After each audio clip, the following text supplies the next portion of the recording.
नमस्कार, आप सभी ने कक्षा 11 में अध्याय 6 भाग 9 तक पढ़ लिया था। भाग 9 में आपने जड़ की आंतरिक संरचना के बारे में पढ़ा, आपने द्विबीजपत्री जड़ की आंतरिक संरचना के बारे में पढ़ा, आपने एक बीजपत्री जड़ की आंतरिक संरचना के बारे में पढ़ा।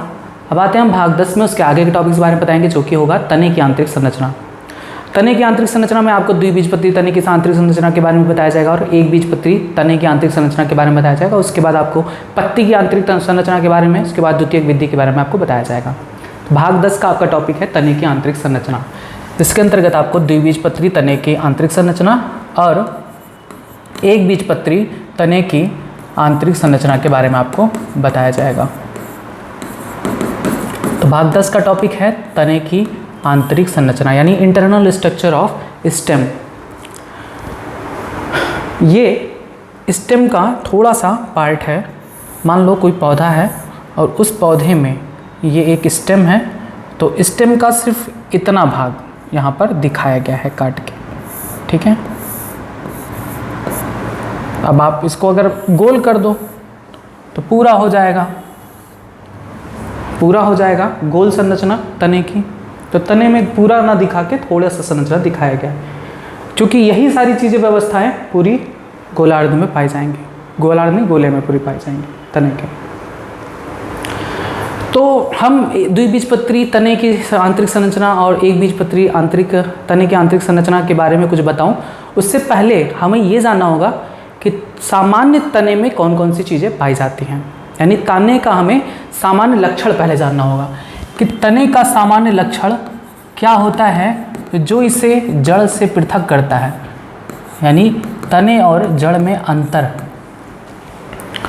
तो तने में जो चीज़ें पाई जाएंगी वो जड़ में शायद नहीं पाई जाएंगी, या पाई जाएंगी तो उनकी व्यवस्था अलग होगी, या किसी ना किसी तरीके से तना और जड़ थोड़ा सा डिफरेंस होता है। बहुत ज़्यादा अंतर नहीं होता, लेकिन थोड़ा अंतर होता है। उनमें 4 प्रमुख अंतर मैं आपको बताऊंगा। तने का सामान्य लक्षण अगर हम देखें तो तने में पहले हम इस फिगर को देख लें। इस फिगर को आपको समझाते हैं। तना हो, जड़ हो, पत्ती हो, चाहे कुछ भी हो, 3 प्रकार के ऊतक तंत्र तो पाए जाएंगे। वाह्यत्वचीय ऊतक तंत्र, भरण ऊतक तंत्र और संवहन ऊतक तंत्र। वाह्यत्वचीय ऊतक तंत्र के अंतर्गत क्या आएगा? वाह्यत्वचा आएगा यानी एपिडर्मिस आएगा, क्यूटिकल आएगा और मूल रोम यानी एपिडर्मल हेयर आएगा। क्लियर है बात है? भरण ऊतक तंत्र के अंतर्गत क्या आएगा? कॉर्टेक्स, जिसमें हाइपोडर्मिस, सामान्य वल्कुट यानी जनरल कॉर्टेक्स और एंडोडर्मिस आएगा। पेरिसाइकिल आएगा, पिथ आएगा। संवहन मंडल के अंतर्गत या संवहनीय ऊतक तंत्र के अंतर्गत क्या आएगा? Xylem, phloem, cambium. ये हो गया वाह्यत्वचीय ऊतक तंत्र। क्या हो गया? वाह्यत्वचीय ऊतक तंत्र। उसके बाद देखिए कोलेनकाइमा और क्लोरेनकाइमा से बनी क्या पाई जाती हैं? हाइपोडर्मिस। हाइपोडर्मिस जो कि किसका है? हाइपोडर्मिस किसका है? भरण ऊतक तंत्र, वल्कुट का है। हाइपोडर्मिस में कोलेनकाइमा से बनी यानी स्थूल कोण ऊतकों से बनी कोशिकाओं का समूह परत होता है। साथ ही साथ हाइपोडर्मिस की कुछ कोशिकाओं में हरित लवक पाया जाता है, जिसके कारण इसे हम क्लोरेनकाइमा भी कहते हैं। तो हाइपोडर्मिस में 2 प्रकार की कोशिकाओं से बने परतें पाई जाती हैं। उसके बाद आता है हाइपोडर्मिस के बाद सामान्य वल्कुट यानी जनरल कॉर्टेक्स, जो किसका बना होता है? पैरेन्काइमा का। ये हो गया, ठीक। उसके बाद भरण ऊतक तंत्र में तीसरा कौन सा आता है? वल्कुट में एंडोडर्मिस। एंडोडर्मिस यानी अंतस्त्वचा। तो एंडोडर्मिस ये हो गया, ये जो आप लेयर देख रहे हैं ये हो गया एंडोडर्मिस। ये हो गया आपका हाइपोडर्मिस, सामान्य वल्कुट, अंतस्त्वचा। क्या हो गया? भरण ऊतक तंत्र। भरण ऊतक तंत्र। अब उसके बाद क्या आता है? अब देखिए भरण ऊतक तंत्र के अंतर्गत पिथ भी आएगा, ठीक है, तो उसको भी इंक्लूड कर लीजिए। उसके बाद कौन सा तंत्र आता है? ऊतक तंत्र, संवहनी ऊतक तंत्र। संवहनी ऊतक तंत्र के अंतर्गत फ्लोएम, कैम्बियम, जाइलम, ये सभी किसके अंतर्गत आते हैं? संवहनी ऊतक तंत्र। क्लियर है? तो चाहे पौधे का तना हो, चाहे जड़ हो, चाहे पत्ती हो, सभी में 3 प्रकार के ऊतक तंत्र पाए जाते हैं जिनके बारे में आपको पहले बताया जा चुका है। उनकी व्यवस्था इस तरह से। अब तने का सामान्य लक्षण क्या है? पहला, तने की जो बाह्य त्वचा यानी एपिडर्मिस है, बाह्य त्वचा यानी एपिडर्मिस, ये जो लेयर आप देख रहे हैं, ये जो हरे रंग से आपको दिखाई दे रही है, ये जो लेयर है ये है बाह्य त्वचा। ठीक है, यह है बाह्य त्वचा।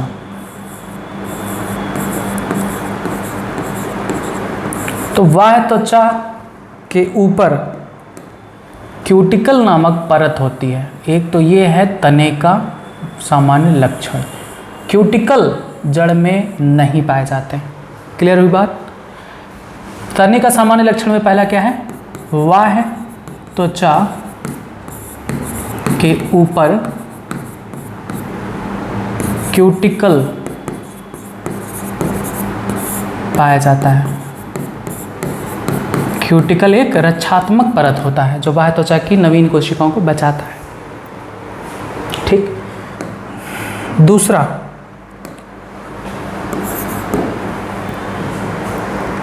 बाह्य त्वचा पर अनेक एपिडर्मल हेयर पाए जाते हैं, यानी मूल रोम पाए जाते हैं।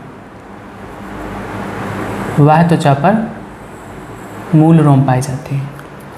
तो रोम तो आपका जड़ में भी पाया जाता है, सॉरी मूल रोम नहीं कहेंगे यहाँ पर, इसे बाह्य त्वचीय रोम कहेंगे या सीधे रोम कहेंगे कि बाह्य त्वचा पर रोम पाए जाते हैं। मूल रोम तो जड़ में पाया जाएगा, उसी इसी नाते मूल रोम कहते हैं, रूट हेयर कहते हैं क्योंकि रूट पर होता है।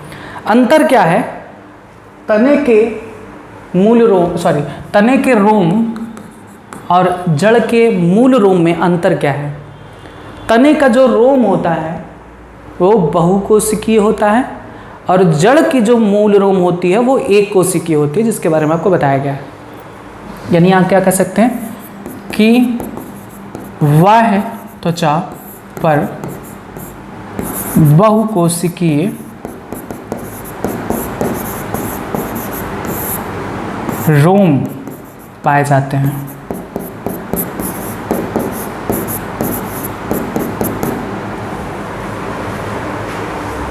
बात क्लियर है? बाह्य त्वचा पर बहुकोशिकीय रोम पाए जाते हैं। किसमें? तने में। जड़ में एक कोशिकीय मूल रोम पाए जाते हैं। तीसरा, संवहन पूल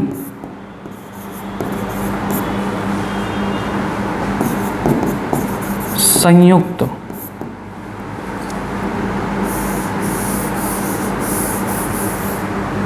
संवहन पुल संयुक्त यानी कंजॉइंट और कोलेटरल, अभी बताएंगे कोलेटरल और बाइकोलेटरल का मतलब क्या होता है। हालांकि मैंने पहले भी बताया है, बाइकोलेटरल या संकेंद्री यानी कॉन्सेंट्रिक होती है, जिसके बारे में सब कुछ आपको बताया गया है।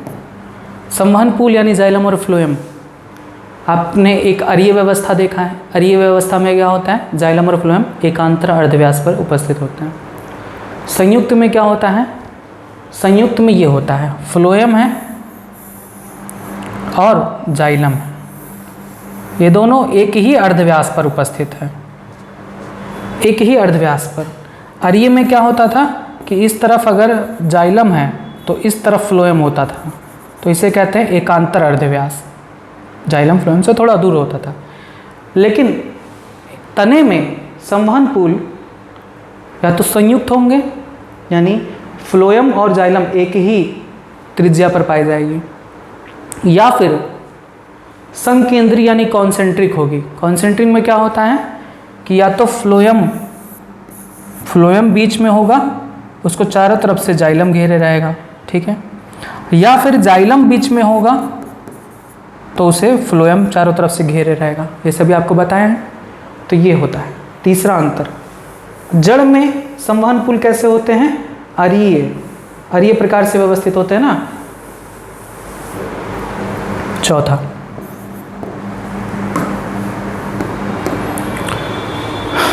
जाइलम किस प्रकार का होता है? तने में बताए हैं याद करिए, जाइलम किस प्रकार का होता है? अंतः आदि दारुक होता है, अंतः आदि दारुक यानी इंडार्क होता है, इंडार्क होता है।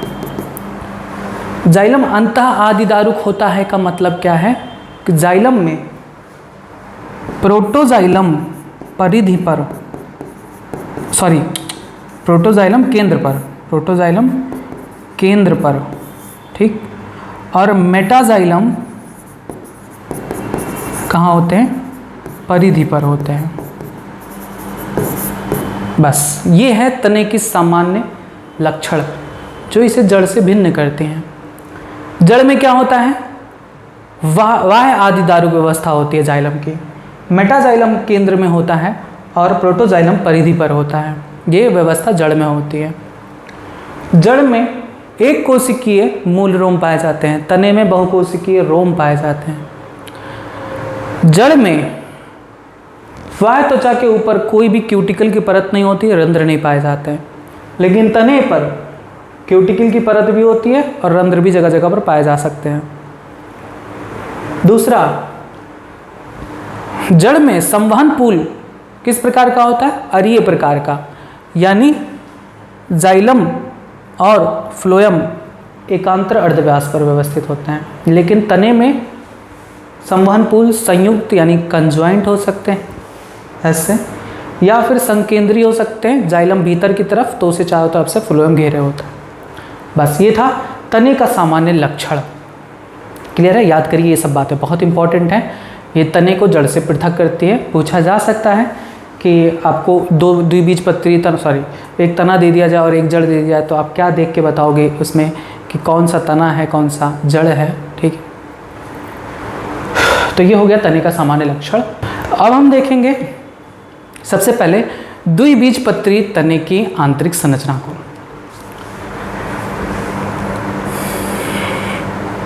हालांकि ये भी द्विबीजपत्री तने की ही आंतरिक संरचना है।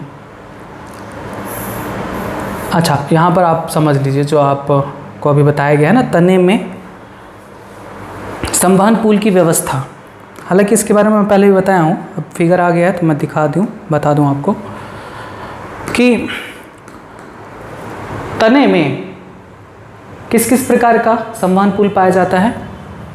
संयुक्त यानी कंजॉइंट होता है, या कॉन्सेंट्रिक संकेंद्रिक हो सकता है। ठीक है, तो अब यहाँ पर एक बात और, मैंने अभी आपको बताया था कि कॉन्सेंट्रिक में भी दो होते हैं, कोलेटरल या बाई कोलेटरल। कोलेटरल और बाई कोलेटरल का मतलब क्या होता है अभी बाद में समझते हैं। पहले ये समझ लीजिए कि संयुक्त संवहन पुल में क्या होता है। संयुक्त संवहन पुल में फ्लोएम और जाइलम, फ्लोएम जाइलम एक ही त्रिज्या पर होते हैं, एक ही अर्धव्यास पर होते हैं। ठीक, अब अगर द्विबीजपत्री तना है तो फ्लोएम और जाइलम के बीच कैम्बियम पाया जाएगा। किसमें? द्विबीजपत्री तना व जड़ में। अगर एक बीजपत्री है तो उसमें कैम्बियम नहीं पाया जाता। जिसमें कैम्बियम पाया जाता है उसे खुला प्रकार का संवहन पुल कहते हैं, जो कि नीट में पूछा भी गया है। और जिसमें कैम्बियम नहीं पाया जाता उसे बंद प्रकार का संवहन पुल भी कहते हैं। ठीक, यहाँ पर कोशिकाओं की व्यवस्था में यही चीज़ें कोशिकीय व्यवस्था में दिखाई गई है।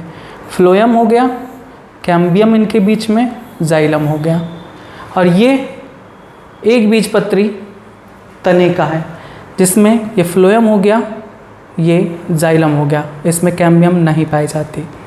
संयुक्त में भी दो प्रकार के हो सकते हैं, कोलेटरल जिसमें केवल एक तरफ कैम्बियम पाया जाए,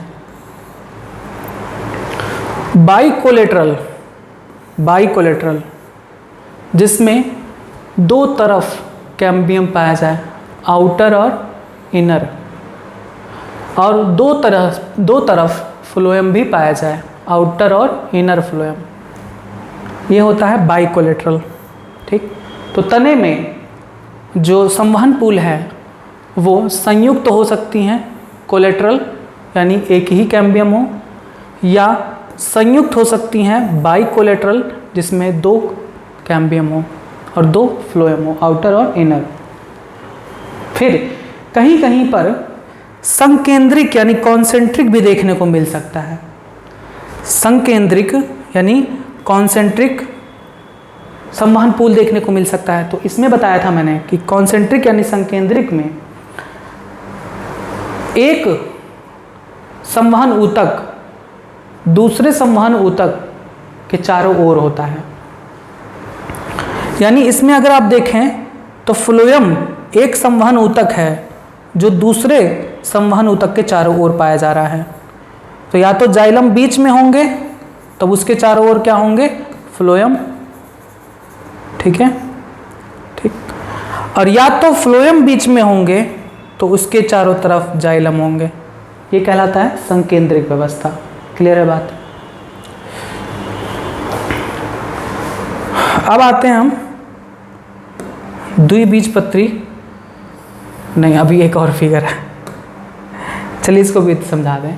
मैंने अभी आपको बताया था ना कि इसमें जो जाइलम होता है, किसमें, तने में जाइलम किस प्रकार का होता है, अंतः आदि दारुक, अंतः आदि दारुक यानी एंडॉर्क। और आपको पता है एंडॉर्क में क्या होता है, प्रोटोजाइलम केंद्र में और मेटाजाइलम परिधि की ओर। देखिए यह है एक्सॉर्क जिसमें मेटाजाइलम केंद्र में है और प्रोटोजाइलम परिधि पर। यह है एंडॉर्क, ये वाली व्यवस्था जिसमें प्रोटोजाइलम केंद्र में है और मेटाजाइलम परिधि पर है। ठीक, उसके बाद एक और आती है मीजार्क यानी मध्यादिदारुक जिसमें प्रोटोजाइलम के चारों तरफ मेटाजाइलम होते हैं। क्लियर?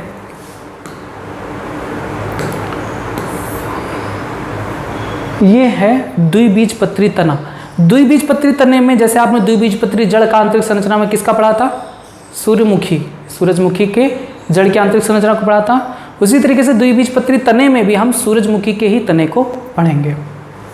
यानी TS, transverse section of dicot stem, sunflower, ये है आपका सनफ्लावर। इसके स्टेम को यहाँ पर कट किया जा रहा है। ठीक है, यहाँ पर इसको कट किया गया और कट करने के बाद ये जो भाग है इससे यहाँ पर जूम करके दिखाया गया है। ये जो गोल सा भाग दिखेगा ना, ये गोल और ये उधर से, ये दोनों आपस में सटे थे, इनको हमने काट के अलग कर दिया। अब हम इन गोल वाली संरचना को पढ़ेंगे कि इसके अंदर कौन कौन सी कोशिकाएं पाई जाती हैं। ठीक, देखिए अब इसमें भी हम और बड़ा करके देखेंगे कि इन यहाँ से लेकर यहाँ तक के भाग में कौन कौन सी कोशिकाएं पाई जा रही हैं, जूम करके देखेंगे। हालांकि यहाँ तो आपको दिख ही रहा है कि ये क्या है, बाह्य त्वचा है, क्यूटिकल की परत है, रोम है, वल्कुट है, उसके बाद ये अंतस्त्वचा है, उसके बाद ये आपका संवहन बंडल है,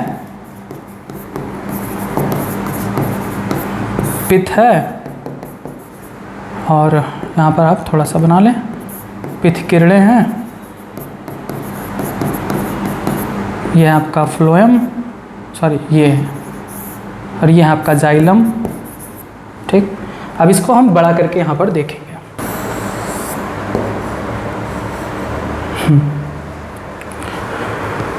तो वही चीज़ें जो आपको बताई गई, तने में क्या क्या चीज़ें पाई जाती हैं, वही चीज़ें यहाँ पर दिखाई जा रही हैं। आपको पता है कि तने में सबसे बाहरी कौन सी त्वचा होती है, बाह्य त्वचा। ये हो गई बाह्य त्वचा। बाह्य त्वचा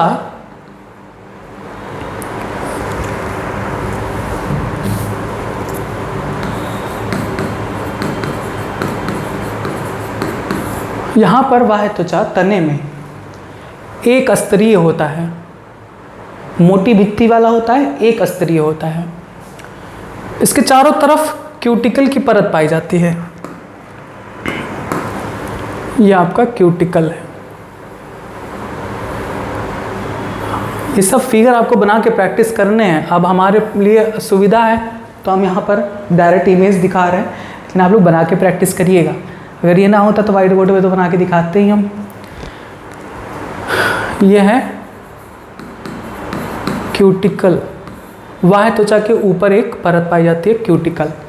बाह्य त्वचा पर ही क्या पाए जाते हैं? बहुकोशिकीय रोम। ये है आपका बहुकोशिकीय रोम, जिसे हम स्टेम हेयर या एपिडर्मल हेयर भी कहते हैं, रोम। ठीक है, ये तो हो गया आपका बाह्य त्वचा से संबंधित कि बाह्य त्वचा सूरजमुखी के तने में कैसी होती है। तो बाह्य त्वचा सबसे बाहरी आवरण है तने की, एक स्तरीय मोटी भित्ति वाली होती है। बाह्य त्वचा चारों तरफ से क्यूटिकल नामक रक्षात्मक परत से घिरी होती है। बाह्य त्वचा पर बहुकोशिकीय रोम पाए जाते हैं। क्लियर है बात? इसके बाद बाह्य त्वचीय ऊतक तंत्र खत्म। अब इसके बाद क्या आता है? इसके बाद आता है भरण ऊतक तंत्र। आपको पता है भरण ऊतक तंत्र में क्या पाया जाता है?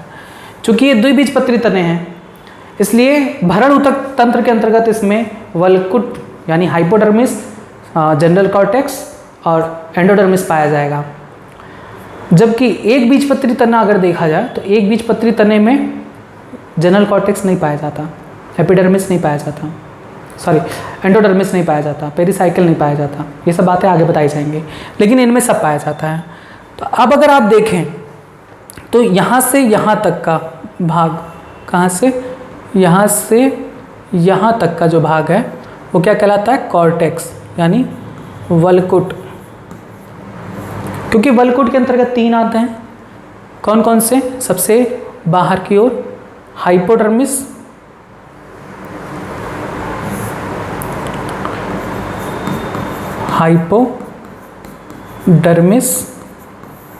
लेयर।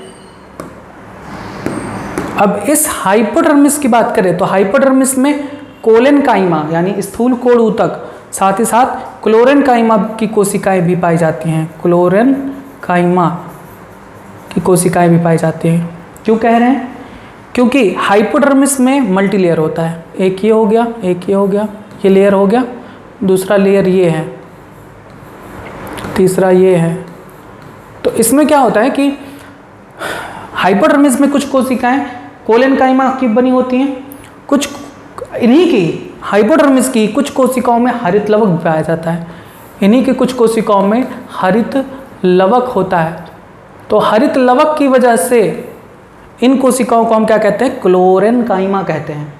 हाइपोडर्मिस में पाई जाती हैं। याद करिए, द्विबीजपत्री तने के हाइपोडर्मिस 2 कोशिकाओं से मिलकर बना होता है, कोलेनकाइमा और क्लोरेनकाइमा, यानी सामान्य स्थूल कोण ऊतक और हरित लवक युक्त ऊतक, जिसे हम क्लोरेनकाइमा कहते हैं। वल्कुट के अंदर जनरल कॉर्टेक्स यानी सामान्य वल्कुट पाई जाती हैं। सामान्य वल्कुट जो किसकी बनी होती हैं? पैरेन्काइमा। पैरेन्काइमा यानी मृदुतकों से बनी होती हैं। ठीक है, ये लेयर है मृदुतक से बनी हुई, ये सारी। उसके बाद आता है तीसरा एंडोडर्मिस यानी अंतस्त्वचा। इनमें द्विबीजपत्री तने में अंतस्त्वचा ढोल के आकार का होता है। जैसे ढोल होता है ना, दोनों तरफ से पतला और बीच में मोटा, वैसे है, ऐसे ढोल आकार का, एक स्तरीय होता है।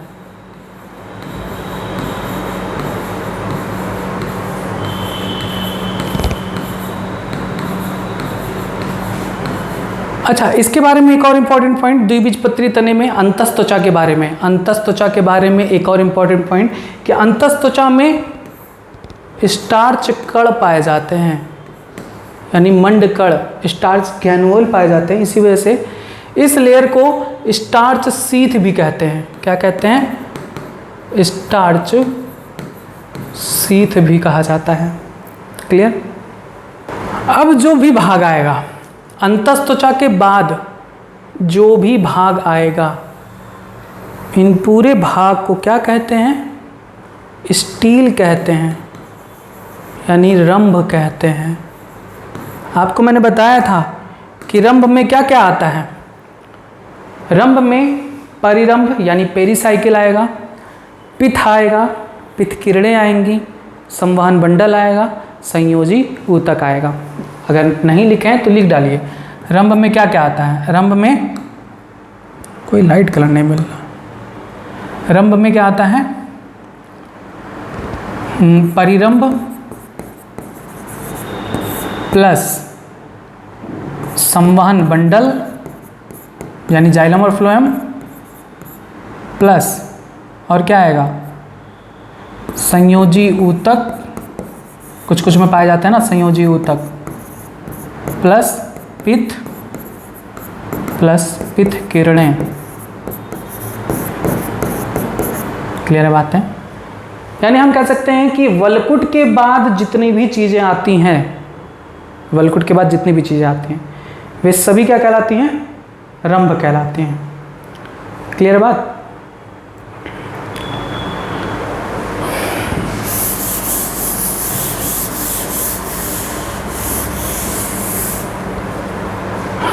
तो ये सारा क्या है? रंभ है। वलकुट के बाद जो भी भाग आते हैं, जो भी ऊतक आते हैं, वे सभी मिलकर रंभ बनाते हैं। यानी आपने जाना रंभ के अंतर्गत क्या आता है? पेरिसाइकिल आएगा। देखिए पेरिसाइकिल यानी परिरंभ, परिरंभ आएगा। उसके बाद वैस्कुलर बंडल यानी संवहन ऊतक, जाइलम फ्लोएम आएगा। उसके बाद मेडुलरी रेज यानी पित्त किरणें और पित्त आएगा। और कुछ में संयोजी ऊतक भी पाया जाता है, जैसे जड़ में, तो संयोजी ऊतक भी रंभ के अंतर्गत ही आते हैं। ये सभी मिलकर क्या बनाते हैं? सभी मिलकर रंभ यानी स्टील कहलाते हैं। तो अब आपने कहाँ तक पढ़ लिया? वाह्यत्वचीय ऊतक तंत्र हो गया, भारण ऊतक तंत्र हो गया। अब भारण ऊतक तंत्र के अंतर्गत आपने वलकुट को पढ़ लिया। वलकुट के बाद क्या आता है? परिरंभ यानी पेरिसाइकिल। यहाँ पर देखिए पेरिसाइकिल की कोशिकाएं हैं। ये पेरिसाइकिल की कोशिकाएं स्क्लेरेन्काइमा से मिलकर बनी होती हैं, यानी दृढ़ ऊतक से मिलकर बनी होती हैं। परिरंभ में किसका आता है? भरण ऊतक तंत्र के अंतर्गत। भरण ऊतक तंत्र के अंतर्गत पित्त किरणें और पित्त भी आते हैं। ये सभी क्या है? पित्त किरणें, और ये है आपका पित्त। क्लियर? तो ये अभी पित्त किरणें, पित्त और परिरंभ मिलकर क्या, और वलकुट मिलकर क्या बना दिया? भरण ऊतक तंत्र। अब इसके बाद क्या आता है? संवहन ऊतक तंत्र। संवहन ऊतक तंत्र के अंतर्गत कौन आता है? फ्लोएम, कैम्बियम, चूँकि ये द्विबीजपत्री है इसलिए कैम्बियम पाया जाएगा। और इनका जो संवहन ऊतक है वो कैसा होगा? खुला प्रकार का होगा, जिसमें कैम्बियम पाया जाता है। और ये मेटाजाइलम और प्रोटोजाइलम, ठीक है। और इनमें जाइलम कैसा होता है? आपने अभी पढ़ा है, अंतः आदिदारुक।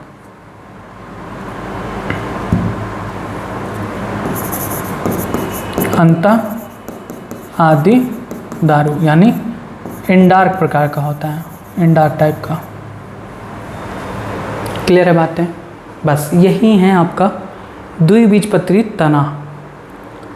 कुछ भी ज़्यादा अंतर नहीं है जड़ से। 2-3 पॉइंट आपको ध्यान में रखने। क्यूटिकल, मूलरोम बहुकोशिकीय, जाइलम अंतःदारुक, संवहन ऊतक खुला प्रकार का, और संवहन ऊतक इसमें संयुक्त होते हैं, यानी एक ही परिधि पर पाए जाए, एक ही अर्धव्यास पर पाए जाएंगे। संकेंद्रिक भी हो सकते हैं, ठीक। और कुछ बातें इनमें नहीं, बस। अब आप पहले कुछ बातें लिख लीजिए। द्विबीजपत्री तने की आंतरिक संरचना से रिलेटेड। इसके बाद आपको एक बीजपत्री तने के बारे में बता दिया जाएगा। एक बीजपत्री तने में ज़्यादा कुछ आता नहीं है, तो चलिए अभी बता देते हैं। पहले आप कुछ बातें लिख लीजिए। हेडिंग डालेंगे तने की आंतरिक संरचना यानी इंटरनल स्ट्रक्चर ऑफ स्टेम, और इसमें लिखेंगे कि विभिन्न प्रकार के पौधों के तने की आंतरिक संरचना का अध्ययन करने से पहले हमें तने के कुछ सामान्य लक्षण का ज्ञान आवश्यक है। डैश करके आप इसमें लिखेंगे पहला, या आप हेडिंग डाल के भी लिख सकते हैं तने का सामान्य लक्षण, और इसमें लिखेंगे पहला कि वह त्वचा के ऊपर क्यूटिकल नामक रक्षात्मक आवरण पाई जाती है। दूसरा, वह त्वचा के ऊपर बहुकोशिकीय रोम पाए जाते हैं। तीसरा, संवहन ऊतक संयुक्त कोलेटरल या बाइकोलेटरल तथा कभी कभी संकेंद्री यानी कॉन्सेंट्रिक भी होते हैं। बस उसके बाद चौथा आप लिखेंगे आखिरी पॉइंट सामान्य लक्षण में कि जाइलम अंतः आदि दारुक यानी इन डार्क प्रकार का पाया जाता है। बस फिर इसके बाद आप हेडिंग डालेंगे द्विबीजपत्री तने की आंतरिक संरचना। इसमें लिखेंगे द्विबीजपत्री तने की आंतरिक संरचना के अंतर्गत हम सूरजमुखी के तने की आंतरिक संरचना का अध्ययन करेंगे। अब हेडिंग डालेंगे नेक्स्ट लाइन से सूरजमुखी के तने की आंतरिक संरचना। इसमें लिखेंगे सूरजमुखी के तने की आंतरिक संरचना का सूक्ष्मदर्शी द्वारा अध्ययन करने पर बाहर से अंदर की तरफ निम्न व्यवस्था पाई जाती है। डैश करके पहला हेडिंग डालेंगे वाह्य त्वचा। वाह्य त्वचा में लिखेंगे एपिडर्मिस, हेडिंग डालेंगे। इसमें लिखेंगे कि यह सबसे बाहरी आवरण है तथा एक स्तरीय मोटी भित्ति वाली होती है। फिर लिखेंगे यह चारों तरफ से क्यूटिकल नामक परत से घिरा होता है। वह त्वचा पर बहुकोशिकीय रोम पाए जाते हैं तथा कहीं कहीं पर रंध्र यानी स्टोमेटा भी पाया जाता है। जो हरे तने आप देखते हो उस पर रंध्र भी पाए जाते हैं, जिसे हम तरुण तना कहते हैं, नवीन पौधे से निकला हुआ नया तना। वह त्वचा के बारे में हो गया। फिर आप नेक्स्ट लाइन से लिखेंगे वल्कुट यानी कॉर्टेक्स। दूसरा हेडिंग डालेंगे, इसमें लिखेंगे कि इसको निम्नलिखित 3 भागों में विभाजित किया जा सकता है। डैश करके पहला लिखेंगे हाइपोडर्मिस, जिसे हिंदी में अधस त्वचा भी कहते हैं। रोमन अंक में पहला हेडिंग डाल के लिखेंगे अधस त्वचा यानी हाइपोडर्मिस। लिखेंगे इसमें हाइपोडर्मिस में कि यह वह त्वचा के ठीक नीचे स्थूल कोण ऊतकों की यानी कोलेनकाइमा कोशिकाओं की बनी 4 से 5 परतें होती हैं। 4 से 5 परतें होती हैं। फिर आगे लिखेंगे इनमें कुछ कोशिकाएं हरित लवक युक्त होती हैं जिन्हें क्लोरेनकाइमा कहते हैं। फिर उसके बाद आप हेडिंग डालेंगे दूसरा जनरल कॉर्टेक्स यानी सामान्य वल्कुट। इसमें लिखेंगे कि यह अधस त्वचा और अंतस त्वचा के बीच का भाग है। लिखेंगे कि यह मृदूतकी कोशिकाओं यानी पैरेन्काइमा सेल्स की बनी बहुत सी परतें होती हैं। फिर आप हेडिंग डालेंगे तीसरा अंतस त्वचा यानी एंडोडर्मिस, और इसमें लिखेंगे यह वल्कुट की अंतिम परत होती है जो वल्कुट को रंभ से पृथक करती हैं। ये भी क्वेश्चन पूछा गया था कि वल्कुट को रंभ से कौन पृथक करता है, तो वल्कुट को रंभ से कौन पृथक करता है, अंतस त्वचा। आगे लिखेंगे इनकी कोशिकाएं ढोलक नुमा होती हैं। लिखेंगे इनमें स्टार्च कण पाए जाने के कारण इन्हें स्टार्च शीत भी कहा जाता है। उसके बाद आप नेक्स्ट हेडिंग डालेंगे परिरंभ यानी पेरिसाइकिल। पेरिसाइकिल में लिखेंगे कि यह स्क्लेरेनकाइमा कोशिकाओं यानी दृढ़ ऊतक तथा पैरेन्काइमा में भी पाई जाती है। स्क्लेरेनकाइमा यानी दृढ़ ऊतक तथा पैरेन्काइमा कोशिकाओं की बनी परत होती हैं। बस नेक्स्ट हेडिंग डालेंगे पिथ किरणें यानी मेडुलरी रेज। लिखेंगे कि पिथ किरणें 2 संवहन पुलों के मध्य पाई जाती हैं। उसके बाद आप हेडिंग डालेंगे पिथ। लिखेंगे पिथ तने का केंद्रीय भाग होता है। उसके बाद आप नेक्स्ट हेडिंग डालेंगे संवहन पुल यानी वैस्कुलर बंडल। इसमें लिखेंगे संवहन पुल में कि संवहन पुल खुले प्रकार का, संयुक्त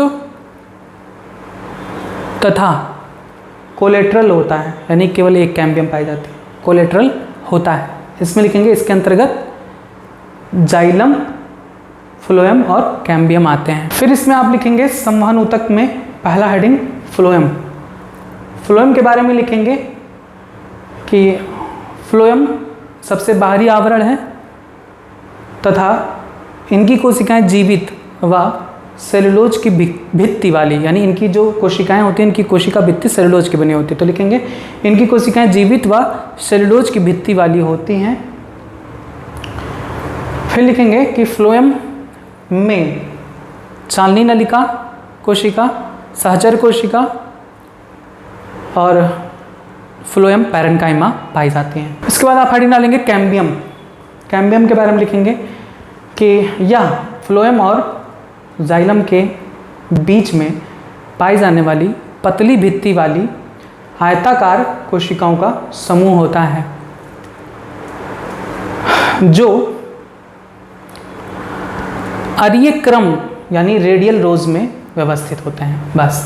नेक्स्ट लिखेंगे हेडिंग जाइलम। लिखेंगे जाइलम अंदर की तरफ होता है और यह जाइलम कौन सी वाहिनिकाएं, हाँ जाइलम या वाहिनिकाएं वाहिकाओं जाइलम पैरेन्काइमा और जाइलम फाइबर से बनी होती हैं। लिखेंगे इन द्विबीजपत्री तने में जाइलम अंतः आदिदारुक यानी एंडार्क प्रकार का होता है, जिसमें प्रोटोजाइलम केंद्र की तरफ और मेटाजाइलम परिधि की तरफ होता है। यह हो गया आपका द्विबीजपत्री जड़ के बारे में। अब आप देखेंगे एक बीजपत्री जड़। एक बीजपत्री जड़ बहुत ही सामान्य सा होता है और इसमें काफ़ी विभिन्नताएं पाई जाती हैं द्विबीजपत्री तने के। अब यह है आपका एक बीजपत्री तना यानी मोनोकॉट स्टेम। मोनोकॉट स्टेम में सामान्य सी बाह्य त्वचा पाई जाती है, लेकिन याद रखेंगे कि बाह्य त्वचा पर रोम नहीं पाए जाते हैं। एक बीजपत्री तने के बाह्य त्वचा पर रोम नहीं पाए जाते हैं। क्यूटिकल पाया जाएगा, रंध्र पाए जाएंगे, लेकिन एक बीजपत्री तने में रोम नहीं पाए जाते। ये मुख्य अंतर है एक बीजपत्री तने और द्विबीजपत्री तने में। इसके बाद बाह्य त्वचा के बाद वलकुट नहीं पाया जाता, सामान्य वलकुट नहीं पाया जाता, याद रखेंगे। इसकी सिर्फ एक स्तर हाइपोडर्मिस यानी अधस त्वचा केवल पाई जाती है। ठीक। ग्राउंड टिश्यू यानी भरण ऊतक पाया जाता है, लेकिन याद रखेंगे वलकुट नहीं पाया जाता, परिरंभ नहीं पाया जाता, पित्त नहीं पाया जाता, पित्त किरणें नहीं पाई जाती। ठीक है। वलकुट के बाद एक और आता है ना अंतस त्वचा यानी एंडोडर्मिस, अंतस त्वचा भी नहीं पाई जाती। ये सब बातें याद रखेंगे कि एक बीजपत्री तने में वलकुट नहीं पाया जाता, अंतस त्वचा नहीं पाया जाता, परिरंभ नहीं पाया जाता, पित्त नहीं पाया जाता, पित्त किरणें नहीं पाई जाती। भरण ऊतक जो कि हाइपोडर्मिस से लेकर तने के केंद्र तक फैली होती हैं और मृदूतक कोशिकाओं से मिलकर बनी होती हैं। भरण ऊतक में आपका सिर्फ अधस त्वचा पाया जाएगा और बाकी सारी कोशिकाएं मृदुतक कोशिकाओं से मिलकर बनी होती हैं। इनमें कोई भी परिरंभ पित्त किरणें नहीं पाई जाती। उसके बाद हम संवहन पुलों की बात कर लें तो संवहन पुल में क्या आता है, केवल जाइलम और फ्लोएम। इनमें कैम्बियम नहीं पाई जाती क्योंकि एक बीजपत्री है ना, कैम्बियम नहीं पाई जाती, याद रखेंगे कैम्बियम नहीं पाया जाता। ऐसे संवहन पुल को क्या कहते हैं, बंद प्रकार का संवहन पुल, जो किसमें पाया जाता है एक बीजपत्री तने और जड़ में। और दूसरा संवहन बंडल जो है वो ऐसे बिखरा होता है, इनकी कोई व्यवस्थित नहीं होती है, व्यवस्था नहीं होता। भरण ऊतक में संवहन ऊतक ऐसे ही बिखरे पाए जाते हैं। ठीक है। तो इस तरह से आपने देख लिया कि एक बीजपत्री तने की क्या विशेषता है। एक बीजपत्री तने में बाह्य त्वचा पाया जाता है, उस पर रोम नहीं पाया जाता। बाह्य त्वचा पर क्यूटिकल की परत भी पाई जाती है, क्यूटिकल का परत पाया जाता है, रंध्र भी पाए जाते हैं कहीं कहीं पर। बाह्य त्वचा के नीचे हाइपोडर्मिस यानी अधस त्वचा पाई जाती है। इसकी कई परतें होती हैं अधस त्वचा की, यहाँ पर एक ही परत दिखाया है, कई परतें होती हैं। अधस त्वचा से के बाद केंद्र तक भरण ऊतक पाए जाते हैं, लेकिन भरण ऊतक में सभी मृदुतक कोशिकाओं से मिलकर बने होते हैं। भरण ऊतक के अंतर्गत वलकुट नहीं पाया जाता, अंतस त्वचा यानी एंडोडर्मिस नहीं पाया जाता, परिरंभ यानी पेरिसाइकिल नहीं पाया जाता, पित्त नहीं पाया जाता, पित्त किरणें नहीं पाई जाती। उसके बाद आता है वैस्कुलर कैम्बियम यानी संवहन बंडल, जो कि जाइलम और फ्लोएम से मिलकर बना होता है। एक बीजपत्री तने में संवहन बंडल भरण ऊतक में ऐसे बिखरे होते हैं। इनमें जाइलम और फ्लोएम पाया जाता है। बंद प्रकार का होता है क्योंकि इनमें कैम्बियम जाइलम और फ्लोएम के बीच नहीं पाए जाते। बस इतनी बातें आप हेडिंग डाल के ये भी नोट कर लें। हेडिंग डालेंगे एक बीजपत्री तने की आंतरिक संरचना, लिखेंगे एक बीजपत्री तने के आंतरिक संरचना के अंतर्गत हम गेहूं मक्के के तने की आंतरिक संरचना का अध्ययन करते हैं। फिर आप हेडिंग डालेंगे मक्के की आंतरिक संरचना, मक्के के तने की आंतरिक संरचना, और इसमें लिखेंगे मक्के के तने की आंतरिक संरचना का सूक्ष्म दृष्टि से अध्ययन करने पर निम्नलिखित संरचनाएं पाई जाती हैं। पहला हेडिंग डालेंगे बाह्य त्वचा, लिखेंगे यह सबसे बाहरी आवरण होता है जो चारों तरफ से क्यूटिकल से घिरा होता है। बाह्य त्वचा पर रोम अनुपस्थित होता है, अंडरलाइन कर लीजिएगा। उसके बाद लिखेंगे कई कई जगह पर रंध्र पाए जा सकते हैं। दूसरा हेडिंग डालेंगे अधस त्वचा यानी हाइपोडर्मिस, और इसमें लिखेंगे कि यह बाह्य त्वचा के नीचे पाई जाती हैं तथा दृढ़ ऊतकों यानी स्क्लेरेंकाइमा कोशिकाओं से मिलकर बनी होती हैं। 2 से 3 परतों के रूप में पाई जा सकती हैं। आगे लिखेंगे अधस त्वचा यानी हाइपोडर्मिस से पौधों को यांत्रिक सहारा मिलता है। नेक्स्ट हेडिंग डालेंगे भरण ऊतक यानी ग्राउंड टिश्यू, लिखेंगे यह अधस त्वचा से तने के मध्य भाग तक फैला होता है। यह मृदुतक कोशिकाओं से मिलकर बना होता है जिनमें अंतराकोशिकीय स्थान भी पाए जाते हैं। अब इसके नीचे आप एक स्टार बना के एक पॉइंट लिखेंगे कि इस प्रकार एक बीजपत्री तने में द्विबीजपत्री तने की जैसी कॉर्टेक्स नहीं पाई जाती तथा कॉर्टेक्स यानी वलकुट नहीं पाई जाती तथा अंतस त्वचा, परिरंभ, पित्त व पित्त किरणें भी नहीं पाई जाती। नेक्स्ट हेडिंग आप डालेंगे संवहन पूल यानी वैस्कुलर बंडल, लिखेंगे एक बीजपत्री तने में संवहन पूल भरण ऊतक में बिखरे होते हैं या जाइलम और फ्लोएम से मिलकर बने होते हैं। इनमें कैम्बियम नहीं पाया जाता। इस प्रकार के संवहन पूल को बंद संवहन पूल भी कहते हैं। नेक्स्ट हेडिंग डालेंगे जाइलम। जाइलम में लिखेंगे यह वी आकार में मिलता है तथा प्रोटोजाइलम के पास वाहिनिकाएं यानी ट्रैकीड्स भी पाए जाते हैं। Next heading phloem. फ्लोएम में लिखेंगे यह चालनी नलिकाओं और सहचर कोशिकाओं से मिलकर बनी होती हैं। इनमें मृदुतक का पूर्ण अभाव होता है। बस इतने पॉइंट आपके थे तने की आंतरिक संरचना के बारे में। यानी आज का आपका टॉपिक था तने की आंतरिक संरचना, द्विबीजपत्री तने की आंतरिक संरचना और एक बीजपत्री तने की आंतरिक संरचना, जिसके बारे में आपको संपूर्ण जानकारी दे दी गई है। यहाँ से बहुत सारे क्वेश्चन आए हुए हैं। अब हम देखेंगे नीट में आए हुए क्वेश्चन। आइए देखते हैं इस अध्याय से रिलेटेड कुछ और नीट में पूछे हुए क्वेश्चन।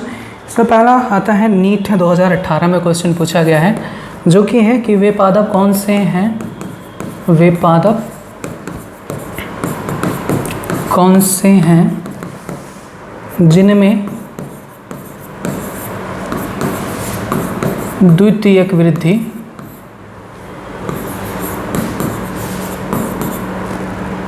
थोड़ी या बिल्कुल नहीं होती, थोड़ी या बिल्कुल नहीं होती। ऑप्शन है शंकुधारी, बी है पर्णपाती आवृत बीजी, सी है घास और डी है साइकेड्स। तो आपको मैंने बताया है कि वे कौन से पौधे जिनमें द्वितीयक वृद्धि नहीं पाई जाती। एक बीजपत्री पौधे में द्वितीयक वृद्धि बिल्कुल भी नहीं होती, जिसका आंसर है घास। घास एक क्या है, एक बीजपत्री होता है। और इसमें द्वितीयक वृद्धि बिल्कुल भी नहीं पाई जाती। ऑप्शन सी रहेगा। दूसरा क्वेश्चन है, ये पूछा गया है AIPMT यानी नीट ही 2015 में पूछा गया है, एक बीजपत्री पादपों में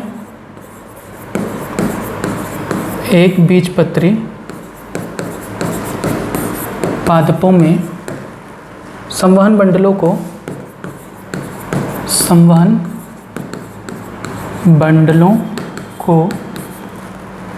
बंद कहा जाता है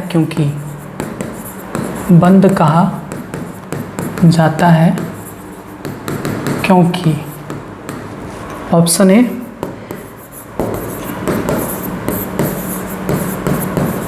प्रत्येक बंडल को एक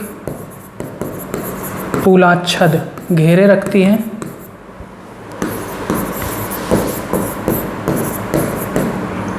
दूसरा,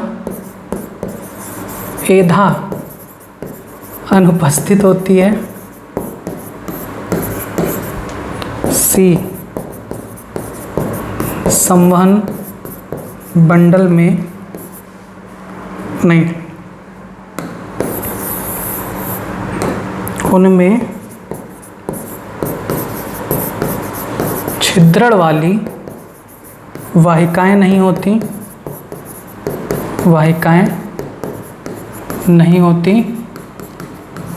और डी, फ्लोएम नहीं होता।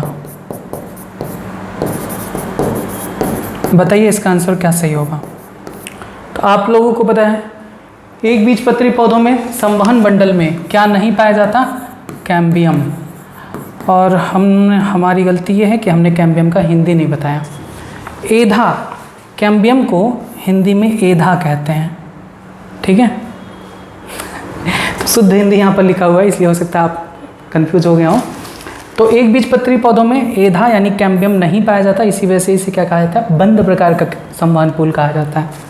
नेक्स्ट,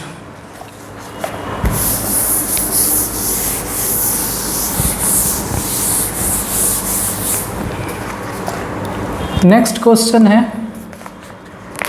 ये भी 2015 में पूछा हुआ गया है नीट में, कि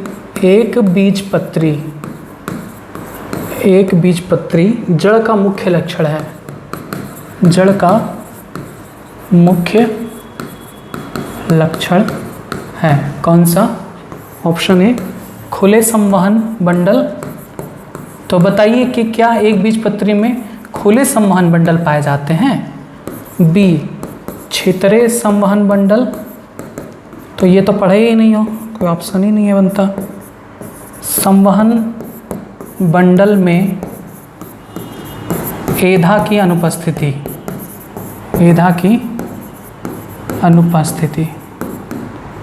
तो यही ऑप्शन सही होगा, क्योंकि संवहन मंडल में एधा यानी कैम्बियम नहीं पाया जाता, एक बीजपत्री जड़ का मुख्य लक्षण है। अब एक क्वेश्चन फिर वही आया है, रिपीट है AIPMT 2012 में, सेम इसी टॉपिक से रिलेटेड 2012 में पूछा है, बंद संवहन पुलों में नहीं पाया था।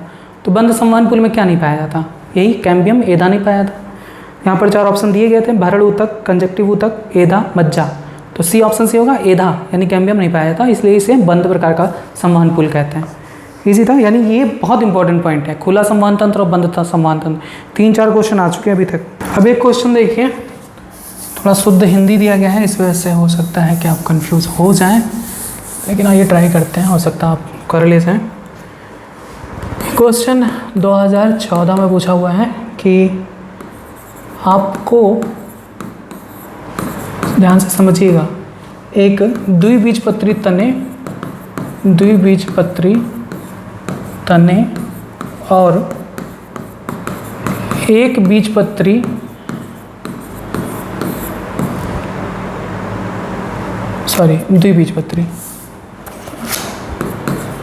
द्विबीजपत्री जड़ के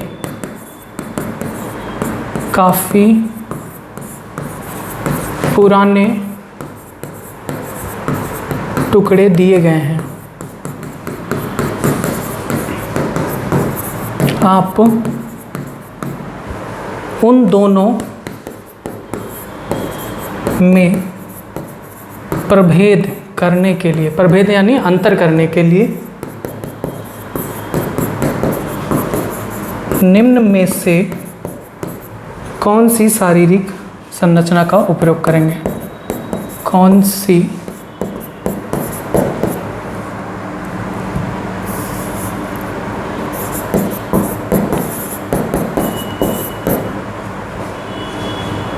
निम्न में से कौन सी शारीरिक संरचना का उपयोग करेंगे?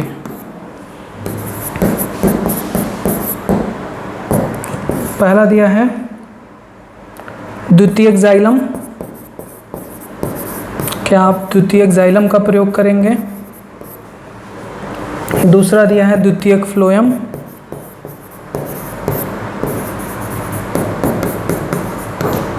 तीसरा दिया है आदि जाइलम यानी प्रोटोजाइलम,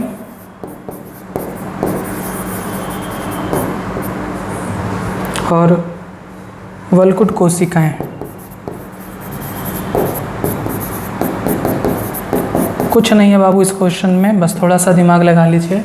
द्विबीजपत्री तना है, द्विबीजपत्री जड़ है, इसके बीच अंतर करना है।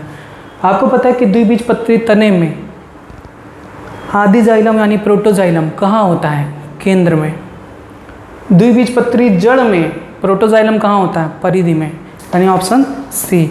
इसी को देखकर आप पता लगा सकते हो कि कौन द्विबीजपत्री तना है, कौन द्विबीजपत्री जड़ है। ठीक है, बस इस टॉपिक से रिलेटेड इतने क्वेश्चंस थे जिनके आपको सॉल्व करा दिए गए हैं। उम्मीद है कि आपको ये टॉपिक समझ में आया है। पढ़िएगा, यहाँ से बहुत सारे क्वेश्चन नीट में आते हैं, हर साल आते हैं, तो ईजी है, पढ़ लीजिएगा एक बार। और फिगर का प्रैक्टिस ज़रूर करिएगा। हम यहाँ पर नहीं बनवा रहे हैं तो इसका मतलब ये नहीं कि आप फिगर नहीं बनाओगे, आप फिगर की प्रैक्टिस ज़रूर करेंगे। और आगे जो भी टॉपिक है उसके लिए आप जुड़े रहें यूट्यूब चैनल बायोलॉजी हिंदी के साथ। धन्यवाद।